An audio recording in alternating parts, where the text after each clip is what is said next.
Welcome to Drive 615. Let's go for a drive. My name is Byron, and this is the 2024 Chevrolet Blazer EV RS. It's all electric, and it's Motor Trend's SUV of 2024. We're out here in Del Mar, California, where we drove today from Seaside up to Summit, and we've been experiencing this EV out in the real world. As always, we'll take a look at the exterior, the interior, then we'll go out and take it for a drive. You guys recall about 1.5 years ago, I did a review of the Blazer EV SS up at a studio in Michigan. That was a purely stationary review. Today we're out driving the vehicle. This is the RS variant, but I will be driving the SS hopefully soon. I'm looking forward to that. MSRP on this RS variant starts at $60,215. Let's go ahead and take a closer look up front. On all Blazer trims, the LT, the RS, and the SS, you'll get these slim and trim LED lights on either side. However, on the RS and the SS, you get this fully illuminated light bar all the way across the front of the vehicle with the illuminated bow tie logo in the center. Also, on the LT, this is all monochromatic, so all one solid color. On the RS and the SS, this is painted black. The SS is just a little bit more aggressive than this as far as some of the lower fascia and a bit bigger on the grille, but I think this looks really good and it's kind of cool. So with this painted black, the geometric design kind of makes it look like it's got active airflow. Looks real sporty, but in reality, if you come up here, you can actually see this is all just one solid panel through here. So no active airflow through there, but it does kind of give it that sporty look. You got the RS badge right here. And again, I do like just how sporty this front end looks, and I think this blacked out portion of the lower fascia really helps accentuate that. Let's go ahead and take a look at the profile. At the profile, you can get a feel for just how long and lean this EV Blazer is versus the ICE Blazer. That's a little bit more compact, a little more upright. This is kind of leans it out, and due to that Ultium Battery platform that we're sitting on, it allows for a little bit of change, redesigning of the aerodynamics and redesigning of the body of this vehicle. We are sitting on 21-inch wheels on the RS. LT gives you 19s and SS gives you those big 22s. I do like the design on that, the two-tone design. Well, up front here is the charge port. You push that there and that'll come down slowly but surely there. And then you can press this button and this will pop it right back up. I do like this little inlet design here. It kind of reminds me of the side vent badge on my Z06 where it says Z06 here. It just kind of breaks it up a little bit and makes it to where it's not like a perfect box. It just gives it some nice design language. And also, as you can see through here, actually there is some active airflow coming through these vents back here to help cool down the wheel and the brakes. At the rear, we've got these unique T-shaped design tail lamps that kind of hug the corner of the vehicle. Got the Blazer indication here with the blue little battery there on the E. That's a nice little kind of Easter egg, so to speak. Over on this side, we've got the RS badging, and then we are in the all-wheel drive variant. And a lot of these reviews, I kind of come down here and show you guys the exhaust noise, but as you'll hear a little bit later, there's not much noise at all coming from back here. Just a little warning signal kind of coming from the front.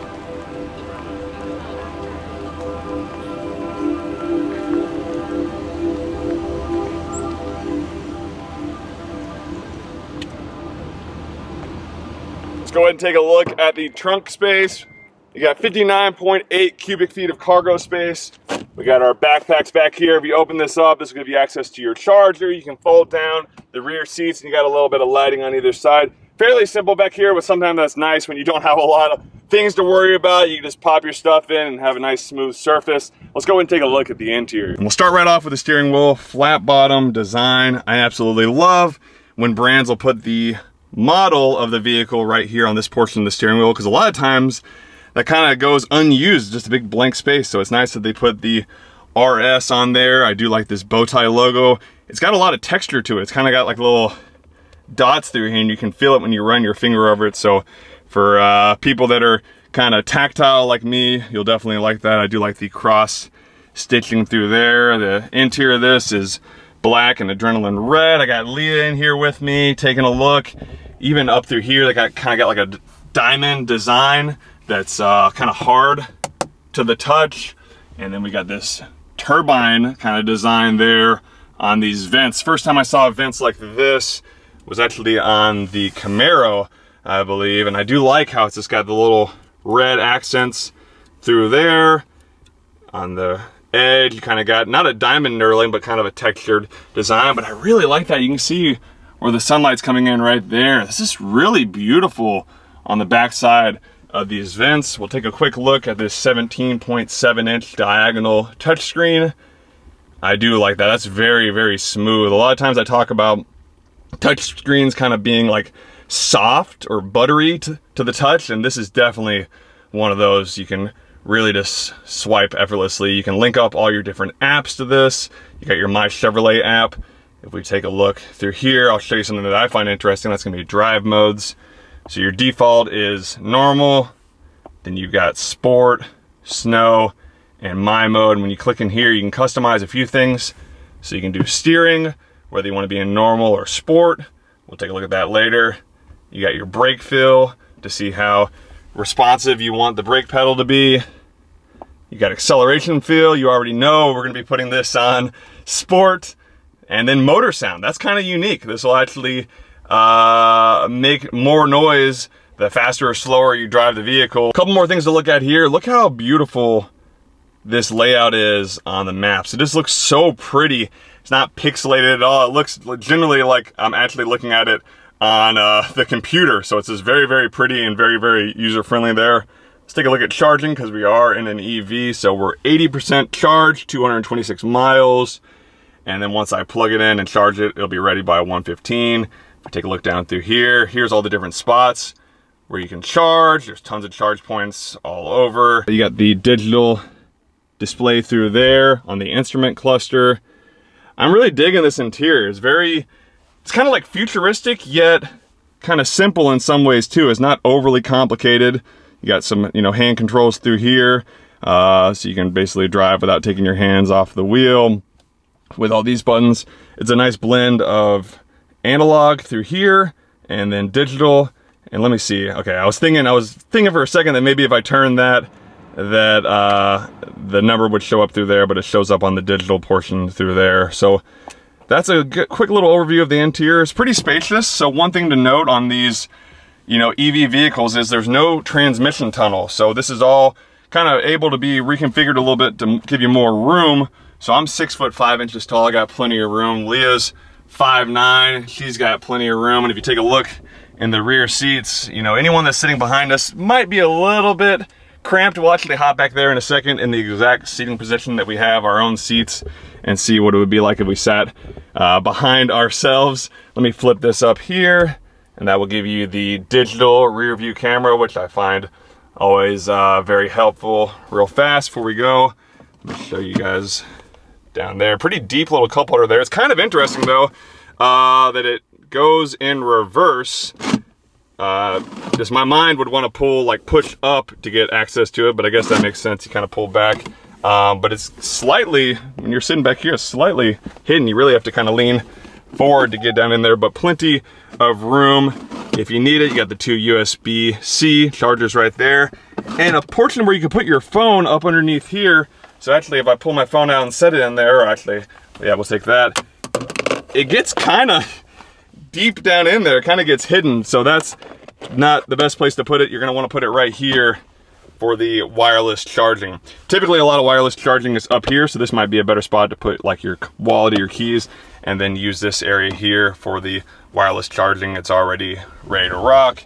Let's go ahead and open up this. Wow, that look at this, it flies right open. And it's pretty long.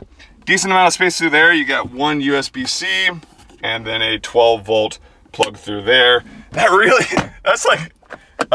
flies off. Got a lot of power on that spring there. Let's go ahead and take a look in the rear, then we'll go out for a drive. Let's see how we're doing as far as room goes in this mid-size SUV. So I'm 6'5".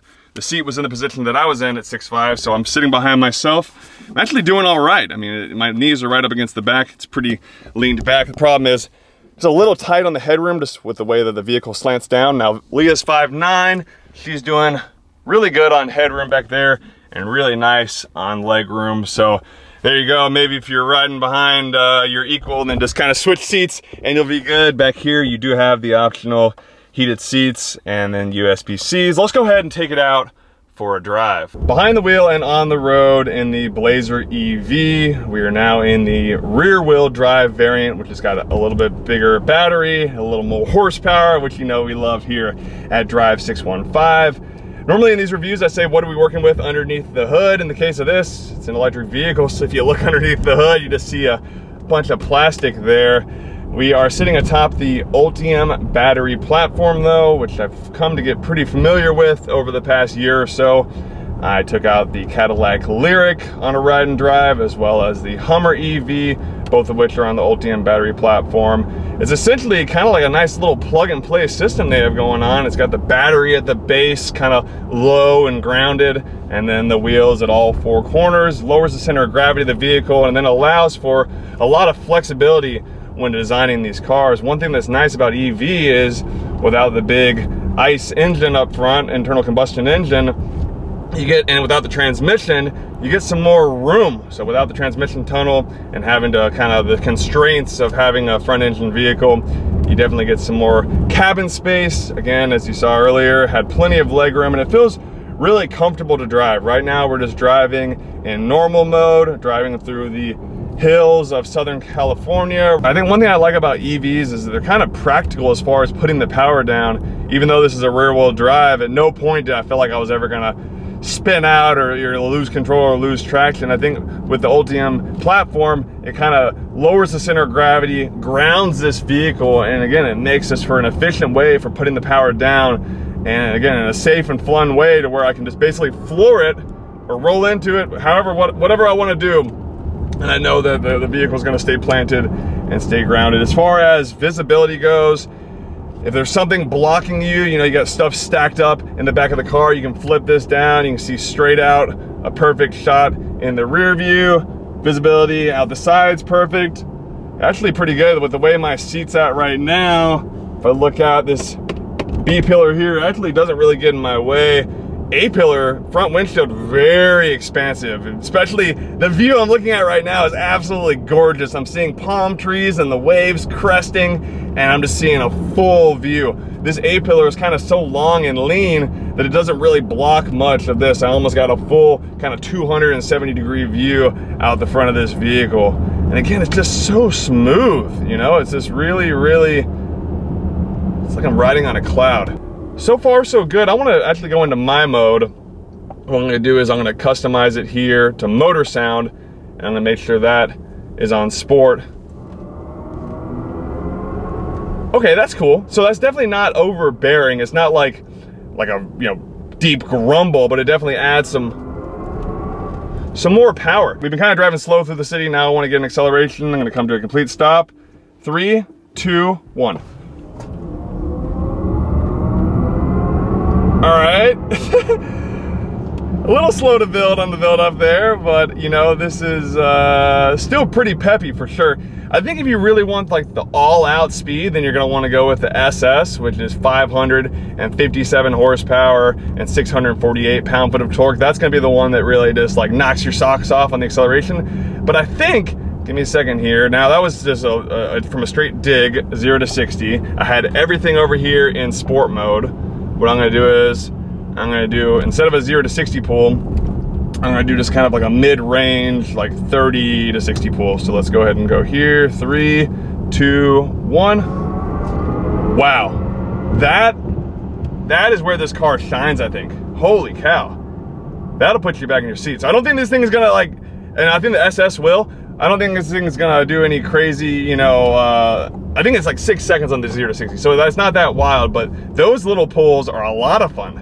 And that really puts you back in your seat. And again, it's just such a weird dynamic that the car is so silent, other than if you want to put it in the sport mode for the driving sound. It does give you at least something to compare to. The weird thing about EVs is that you kind of lose your point of reference. Again, when everything is kind of solid and you're doing such linear speed on the acceleration, you kind of lose sight of how fast you're going or kind of what's going on around you. I do like how well insulated this car is as far as sound goes.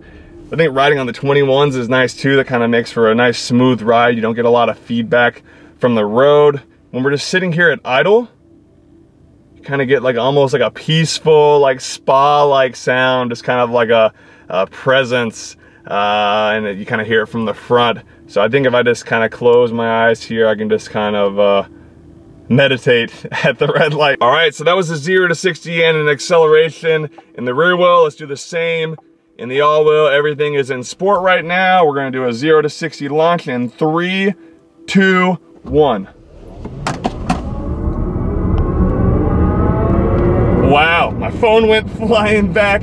That definitely felt more powerful off the line. Despite the less horsepower, I felt like it kind of got up and going quick. Now I'm gonna do the same thing where I do the little blip from maybe mid 20s up to 50 or so. I feel like once it's kind of got that power going, then it tends to be ready to go off the line quick. So we're gonna have a little bridge here and it's gonna give it a little.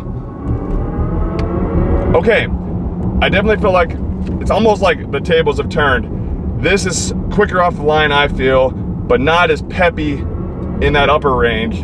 And then the rear wheel is opposite. I am very excited to see what the SS is gonna be, because that's gonna be checking all the boxes. It's gonna be launching off the line with the wide open watts. It's gonna be a lot of power throughout all the different ranges. Going 40 miles an hour right now, and with how well insulated this vehicle is, how well it's riding on the 21-inch wheels, there's very little feedback from the road, very little wind noise. I'm kind of in my own little oasis here. I do like the feel of it, how it kind of feels like I'm enclosed, kind of in a cockpit. When I drove the Lyriq, it had this open air kind of cascading bit through this center console area. A little bit more, again, open air. This, I feel a little bit more kind of racy, a little bit more sporty, kind of in my own little element. That's perfect time to touch on that, a little safety.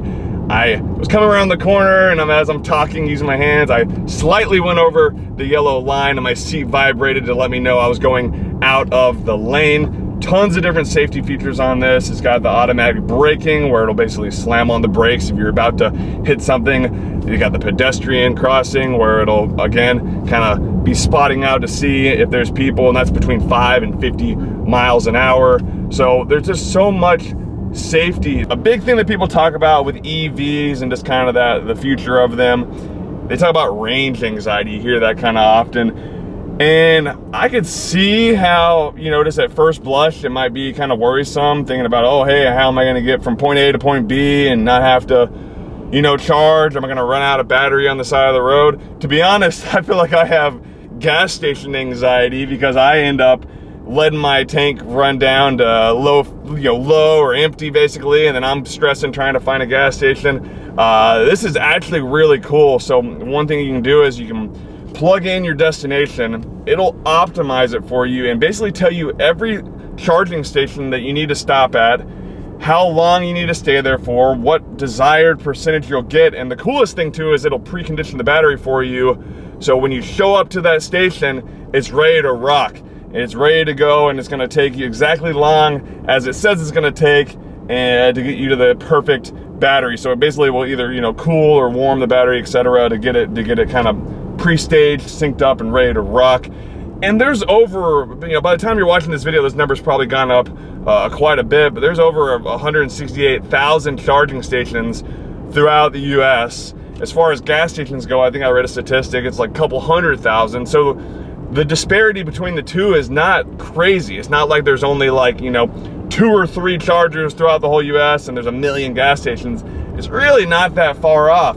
Yes, they're still kind of building out networks, and that number's going to continue to grow and grow, but there's a lot more out there than you think, and it's a lot easier to get a charge for your vehicle. You do the level 1 option for your at home, that'll get you 4 miles per hour. That's perfect if you're mainly just doing kind of daily driving to and from the office or something, or just kind of out for groceries. You can do the level 2, which will get you 25 miles per hour, and you can get up to 58 at the at-home charging when you have the onboard charging add-on. So there's just a lot of different options as far as getting it charged and getting it optimal, and there's just a lot of different tech as far as kind of the continuity. So I'm gonna let Leah talk about that a little bit while she takes it for a drive. As I've been driving, between the heads-up display, the instrument cluster, and the infotainment system, I'm able to see my navigation on all three of those, and I can kind of figure out my preference on where I want to be viewing and figuring out what I'm going to do next. And it just makes things really easy. I don't feel distracted at all with my driving, and I just know what I have to do next. Right now, 17 miles to my next turn, I can just sit and relax, and I can just see all that while just viewing straight and watching the road for things like animals and pedestrians as we're out up here in the mountains. So let's get to CarPlay. I know there's been a lot of talk about these vehicles not having CarPlay integration or Android Auto, but there's actually a reason behind that. As Brian mentioned earlier, being able to have your battery preconditioned on those long road trips has to have that Google built in directly to be able to do so. The Google map that's built in is actually able to talk to the battery because it's all one system. It's not just showing that map from your phone on the screen. So it's all in one system. It's not, you know, does my phone have the latest update to be able to talk to my car? They're not trying to worry about that. By having the same exact software in the car with Google Maps all talking together, you're able to get that optimization that you just wouldn't be able to achieve if you were trying to pair every single person's phone to the car. You have Google Assistant, and you also have Alexa, and you can still use Siri on your phone and use the voice assistant. It just won't integrate onto the screen. So my daily driver is the BMW X3. I made the switch to a SUV several years ago and haven't looked back. I'll say this car is technically a bigger car, but I haven't noticed it at all. It feels pretty comparable. It's been really easy to navigate and just maneuver into those tight spots. So when running errands or, you know, going to the grocery store, I don't feel any concern. All in all, I've had a great EV experience, and I've really enjoyed driving this SUV. Now back to Byron. The range on this is 279. The range on the rear wheel drive is 324, which is a ton of miles. And again, it'll optimize the route for you. It'll even tell you things to do around the area where you're gonna be charging the vehicle. I think the cool thing about this Blazer lineup is there's just a lot of variety. There's something for everyone. There's a range for everyone. There's a trim level for everyone. Across the spectrum, there's an EV for everyone, and even across the whole lineup for Chevrolet, there's something for everyone in the family. I love EVs because they put the power down. Like I said, you don't have to think a lot about it. It's just kind of simple, but when you do want a little power, it's a really, I guess I'll call it safe power, meaning that I can floor it and I'm not worried about this thing breaking loose or just getting squirrely. I can just, you know, put the power down, and it puts it down in a safe and effective manner to where you can get the full potential of this vehicle with no added worry. The low center of gravity really does make it feel grounded and safe and planted with this mid-size SUV. It feels so spacious on the inside, and it feels like a big car, but it drives like a much smaller car. So I've been enjoying that, especially going up this mountainside. Some of these areas are pretty narrow, going across some little bridges and kind of maneuvering some bypasses, and it just feels very nimble. But again, on the interior, just real open, spacious, quiet cabin. It's just honestly a really peaceful driving experience. Of course, you got the kind of creature comforts, heated steering wheel, heated seat, cooled seat, you know, all the different tech and safety, all bundled into one. It really makes for a great driving experience. As always, I talked a little bit about the attention that you get out on the road. You know, not a lot of people have been noticing it. We are out in California, so EVs are a little more common out here than some of the other coast, but not a lot of people walking up, asking to take pictures and whatnot. It's a great looking car, but I wouldn't say that it's necessarily flashy to where if you want to get a lot of attention, you buy this and you got people, you know, lining up to take photos. Again, very striking, very sleek, very cool looking car. Definitely not gonna get supercar attention, but it's nowhere priced near to that. You know, you're coming in at a quarter or a third of any supercar pricing. So priced really well for the segment, and obviously it makes sense why Motor Trend ranked it their SUV of 2024 when you just think about everything from every different aspect what makes this vehicle great. I've absolutely enjoyed driving this vehicle. Hope you guys have enjoyed this video. If you have any questions, comments, or concerns, leave them down in the comment section below. And let me know your thoughts. What do you think of the Blazer? What do you think of the EV lineup and what's to come? Very, very curious. And I'll see you guys in the next video.